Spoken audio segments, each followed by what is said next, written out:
Hi, my friends. Today I want to present you a new story. Enjoy watching it. The wind whipped through the narrow alleyways, biting at my skin like 1,000 tiny needles.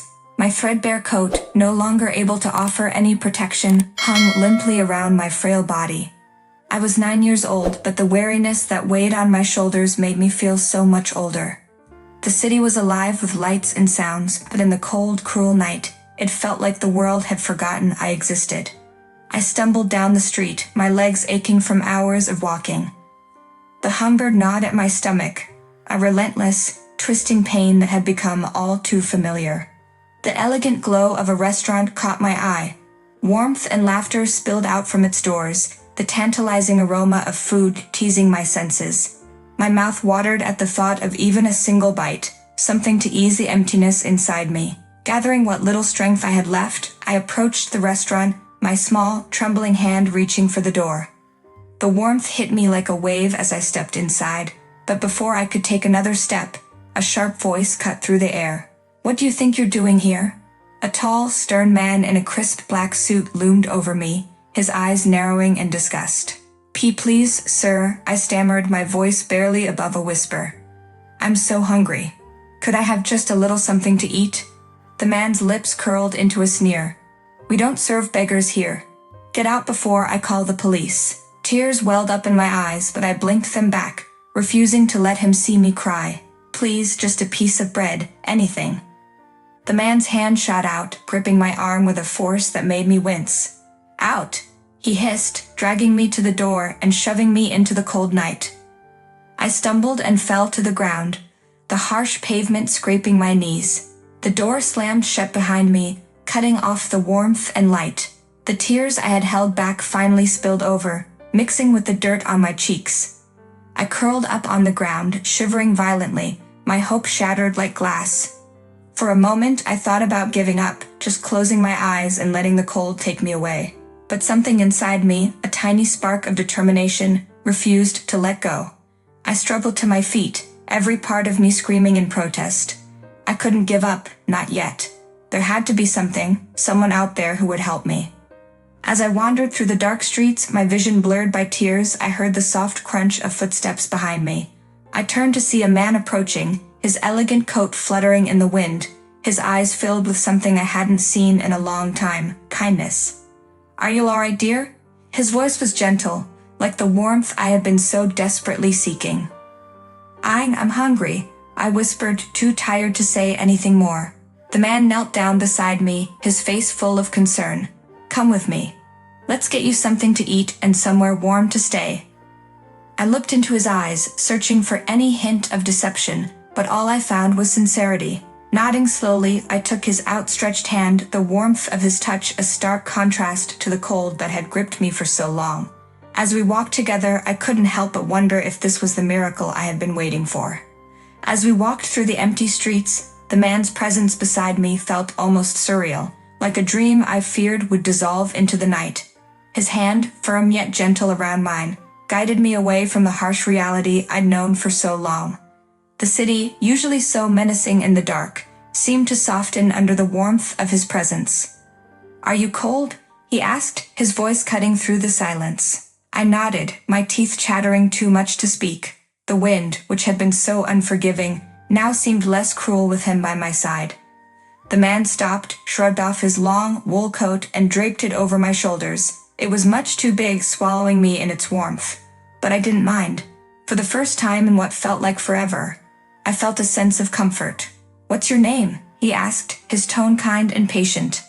"Willa," I replied, my voice barely audible. "Willa," he repeated, as if testing the sound of it. "I'm Mr. Gervais Daniels, but you can call me Gervais if you like."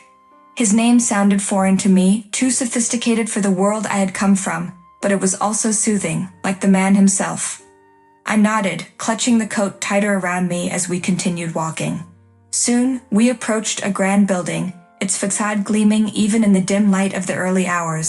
I hesitated at the entrance, unsure if I belonged in such a place. Gervais seemed to sense my unease and gave my hand a reassuring squeeze. "It's all right, Willa. You're safe here." The doors opened to reveal a lobby bathed in warm light, the air inside rich with the scent of something delicious. A woman in a smart uniform approached us, her eyes widening slightly as she took in my disheveled appearance. "Mr. Daniels, good evening," she greeted him with a nod, her voice polished but soft. "Good evening, Margaret," Gervais replied smoothly. "This is Willa. She'll be staying with us for a while. Can you prepare a room and have some food sent up? She's had a long night." Margaret's expression shifted from professional to one of genuine concern as she looked at me. "Of course, sir. Right away." As Margaret walked off, Gervais guided me to a plush sofa, encouraging me to sit. The warmth of the room began to thaw the cold that had settled deep in my bones. I couldn't help but glance around, taking in the elegant decor, the soft lighting, the rich colors, all of it so different from the world I knew. Gervais sat beside me, his eyes studying me with a mixture of concern and curiosity. "How long have you been out there, Willa?" I hesitated, unsure of how to answer. Time had blurred together in my mind, days and nights melding into one endless stretch of cold and hunger. "A while," I finally murmured. He didn't press me for more, only nodded as if he understood. "You're safe now," he said again, his voice firm and reassuring. Margaret returned, carrying a tray laden with food. The smell of fresh bread, warm soup, and something sweet wafted toward me, making my stomach growl loudly. She placed the tray in front of me, a gentle smile on her face. "Eat as much as you like, dear," she said softly. "There's plenty more if you're still hungry." I didn't need to be told twice. I reached for the bread, tearing off a piece and shoving it into my mouth. The taste was heavenly, better than anything I could have imagined. I ate with a hunger that surprised even me, the warmth of the food spreading through me like a fire rekindled. Gervais watched me with quiet satisfaction, but I noticed a shadow of something in his eyes.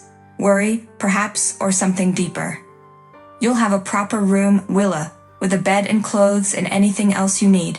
This is your home now, as long as you want it to be."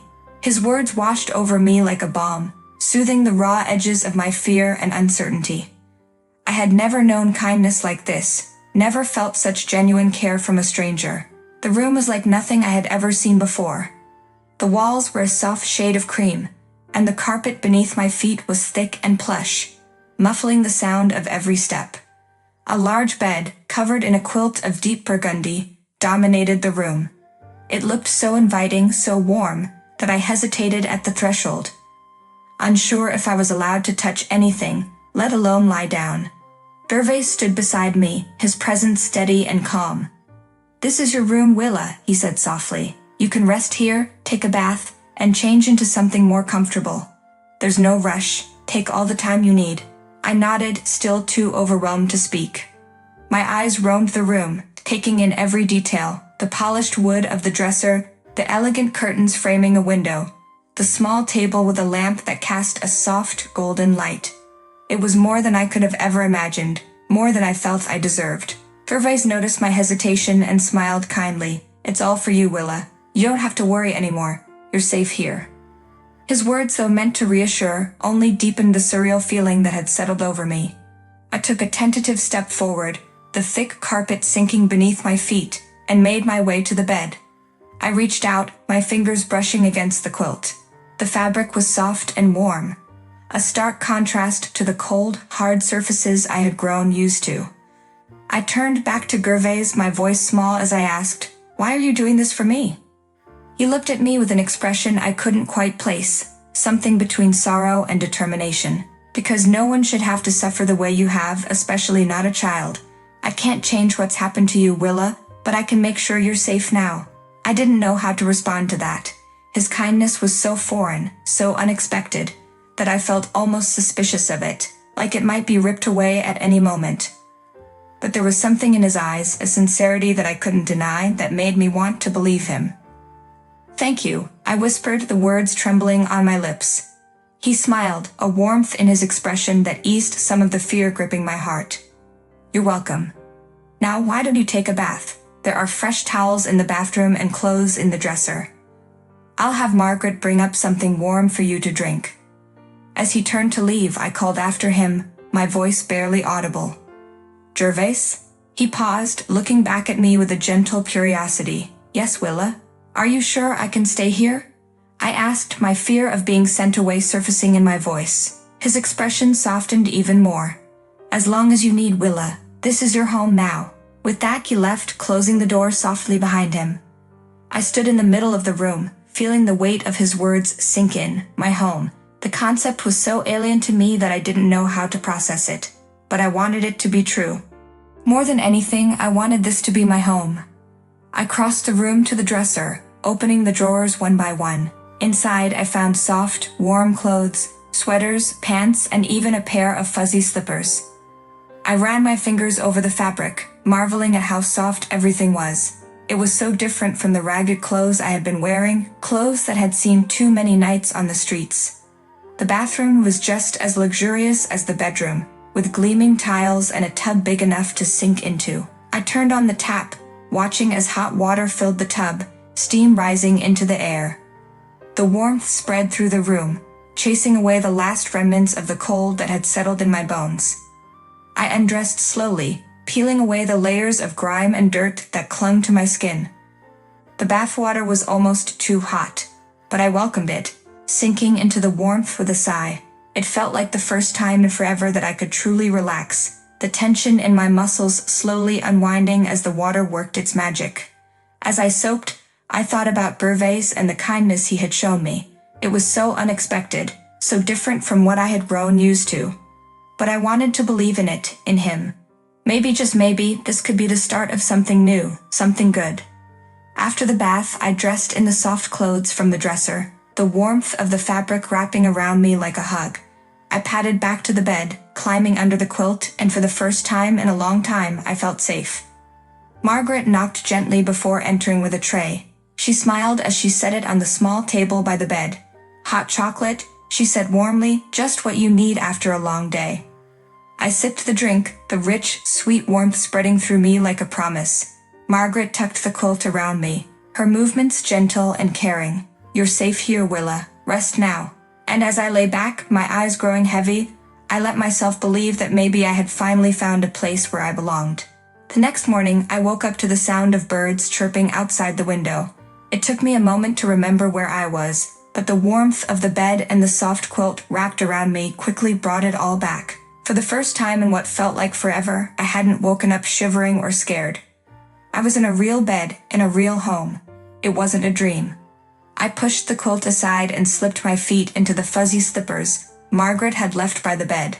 The room was bathed in the soft light of early morning, and everything felt calm, peaceful. For a moment, I just stood there, taking it all in. The safety, the comfort, the feeling of being cared for. It was all so new to me. There was a knock at the door, and Margaret's familiar voice called out, "Willa, are you awake, dear?" "Yes," I answered, my voice still a little groggy. The door opened and Margaret entered with a tray of breakfast. Warm pancakes, a bowl of fruit, and a glass of orange juice. She set the tray down on the small table by the window and smiled at me. "I thought you might be hungry." I stared at the food, my stomach growling in response. It looked delicious, and the smell of the pancakes was enough to make my mouth water. But there was something else too, a feeling of being cared for, of someone looking out for me. It was overwhelming in the best possible way. "Thank you, Margaret," I said, trying to find the right words to express my gratitude. She smiled warmly, her eyes crinkling at the corners. "You're very welcome, Willa. We're so glad to have you here." I sat down at the table and took a bite of the pancakes. They were fluffy and sweet, and I couldn't help but close my eyes and savor the taste. As I ate, Margaret chatted with me, her voice soothing and full of kindness. "Gervais would like to have a word with you after breakfast," she said, pouring a little more syrup onto my plate. "He's in his study. Don't worry. It's nothing bad. He just wants to see how you're settling in." I nodded, feeling a mix of nervousness and excitement. I was still trying to understand why Gervais had taken me in, why he was being so kind. But I wanted to believe that it was real, that this place could be my home. After breakfast, I made my way down the grand staircase, my fingers brushing along the polished wood of the banister. The house was so big, with hallways and rooms that seemed to go on forever. It was hard to believe that just yesterday I had been sleeping in the cold, with no idea where my next meal would come from. And now here I was in a place that felt like a dream. I found Gervais in his study, a large room lined with bookshelves and filled with the scent of old leather and wood. He was sitting behind a massive desk, but when he saw me, he stood up and walked around to greet me. "Good morning, Willa," he said with a smile. "Did you sleep well?" "Yes, thank you," I replied, still a little unsure of how to act in this new world of comfort and warmth. He gestured to a pair of chairs by the window, and we both sat down. The morning sun streamed in, casting a golden glow over the room. Gervais looked at me with a gentle expression, his eyes kind and thoughtful. "I wanted to talk to you about something important," he began, his tone serious but not unkind. "I know that things have been very difficult for you, Willa, but I want you to know that you don't have to worry anymore. You're safe here, and I intend to make sure you stay that way." I listened closely, hanging on to his every word. There was a weight to what he was saying, a promise that went beyond just offering me a place to stay. "You see," he continued, "I've been alone for a long time. I've lost people I cared about, and it's left a void in my life. But when I saw you, I realized that maybe I could help fill that void by helping you. If you're willing, I'd like to consider you part of my family." His words took me by surprise. Part of his family?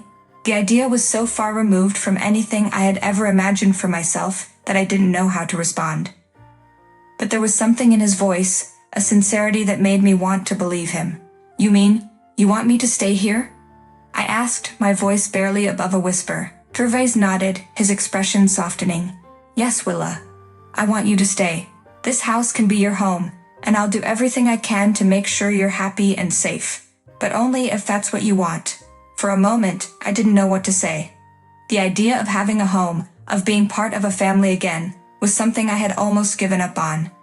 But here was Gervais offering me exactly that, with no strings attached. I want that," I finally said, my voice trembling with emotion. "I want to stay." Gervais smiled, and for the first time, I felt like I was truly welcome, like I belonged somewhere. He reached out and gently placed his hand on my shoulder. Then it settled. "Welcome to your new family, Willa." Days passed, and I began to settle into my new life. The warmth and safety of Gervais' home had started to feel familiar, almost like a dream I was afraid to wake up from. Margaret treated me with the kind of tenderness I had only ever imagined, making sure I was well fed, clothed, and even entertained with books and games. Gervais was often busy, but when he was home, he always made time to sit with me, asking about my day, encouraging me to share my thoughts and dreams. I started to feel something I hadn't felt in a long time, happiness. But as I grew more comfortable, something else began to stir within me. It was a feeling I couldn't quite name, a sense that this happiness was too good to last. Every time I caught sight of myself in the mirror, dressed in the warm clothes Margaret had given me, with my hair brushed and my cheeks no longer hollow, I couldn't help but think back to the cold, cruel nights I had spent on the streets. I couldn't shake the fear that it would all come crashing down, that the life I had before would somehow find me again. One afternoon, as I sat in the cozy living room, curled up with a book, the doorbell rang. Margaret went to answer it, and I heard the murmur of voices in the hallway. There was something in the tone of the conversation that made me pause, a tension that hadn't been there before. I set my book down and slowly walked toward the hall, curiosity mingled with a strange unease. When I reached the doorway, I saw Margaret standing with a man I didn't recognize. He was tall and thin, with a sharp face and cold, calculating eyes. His clothes were neat, but there was something about him that made me shiver, like a cold wind had suddenly blown through the house. "I'm afraid Mr. Daniels is not at home right now," Margaret was saying, her voice calm but firm. The man smiled, but it didn't reach his eyes. "That's quite all right. I'll wait. I have some urgent business to discuss with him." Margaret's eyes flicked toward me, and I could see the concern in her gaze. "Perhaps you could come back another time," she suggested. "Mr. Daniels is quite busy today." "I'm afraid this can't wait," the man replied smoothly. "It concerns a rather important matter." Before Margaret could respond, Gervais appeared at the top of the staircase. "Margaret, who is it?" he called down, his voice carrying an edge of curiosity. The man's eyes locked onto Gervais as he descended the stairs, and I saw a flicker of something dark pass over his face. "Ah, Mr. Daniels," he said, his voice oily and too polite. "I'm glad to see you. I believe we have some unfinished business." Gervais' expression shifted. a tightness around his mouth that I hadn't seen before. He came to stand next to Margaret, placing a protective hand on her shoulder. "Victor," he said, his voice cool. "I didn't expect to see you here." Victor's smile widened, though it did nothing to warm the chill in his eyes. "I thought it was time we had a little chat. It's been too long, don't you think?" Gervais glanced at me and I could see the worry in his eyes. "Willa, why don't you go back to your room?" he suggested gently, but I didn't move. Something in the way they spoke to each other told me that this man, Victor, was no friend of Gervais. There was a tension between them, like a string pulled too tight, ready to snap at any moment. "Is this the girl I've heard so much about?"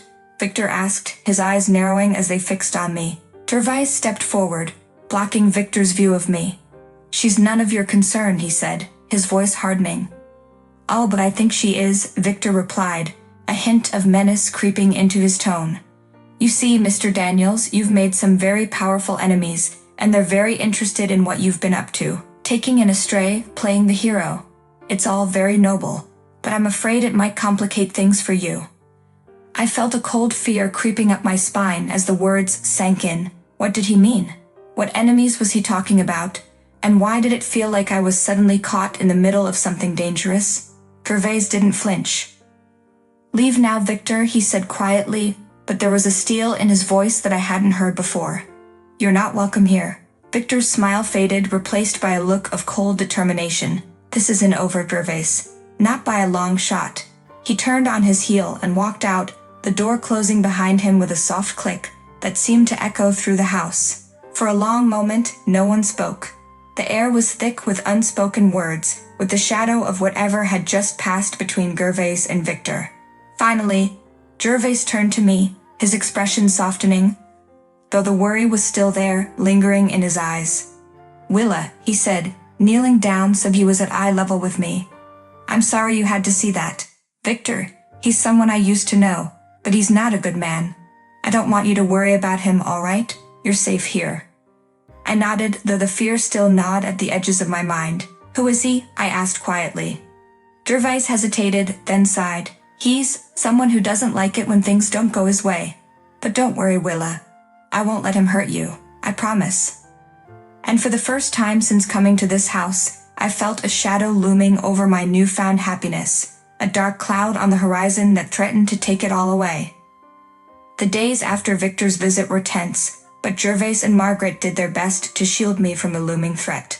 Gervais made arrangements to protect us, ensuring that his home was secure and that I was never left alone. Despite the unease, Margaret's comforting presence and Gervais' strength helped me feel safe. One evening, as we sat by the fireplace, Gervais shared more about his past. "Victor and I used to be business partners," he explained. "But his greed led him down a dangerous path. He got involved with the wrong people, and I chose to walk away. He's been trying to drag me back ever since." "But why would he want to hurt me?" I asked, still struggling to understand. Gervais sighed. "Because he knows how much you mean to me. And to him, that makes you a target. But don't worry, Willa. We'll get through this." As the days turned into weeks, Gervais worked tirelessly to protect us, but the tension only grew. Then, one fateful night, everything came to a head. Victor returned, this time with several men who looked even more menacing. They demanded Gervais comply with their demands or else. But Gervais stood firm, refusing to give in. "I won't let you destroy everything I've built," Gervais said, his voice unwavering. "And I certainly won't let you harm Willa. You think you can scare me off with words?" Victor spat, but his voice lacked the conviction it once held. "No," Gervais replied calmly. "We're not trying to scare you. We're telling you to leave. For good." At that moment, the front door burst open, and several uniformed officers stormed in. It turned out that Gervais had contacted the authorities days earlier, gathering enough evidence to have Victor and his men arrested. The officers quickly subdued Victor and his accomplices, leading them out in handcuffs. As they were taken away, Victor cast one last hateful glance at us, but I could see the fear in his eyes. As the door closed behind the officers, a profound sense of relief washed over me. Margaret pulled me into a tight embrace, and Gervais placed a comforting hand on my shoulder. "You're safe now, Willa," Gervais said softly. "It's over." In the days that followed, life slowly returned to normal. The threat that had loomed over us for so long was gone, and I finally felt like I could breathe again. Gervais Margaret and I became even closer, bound by the ordeal we had faced together.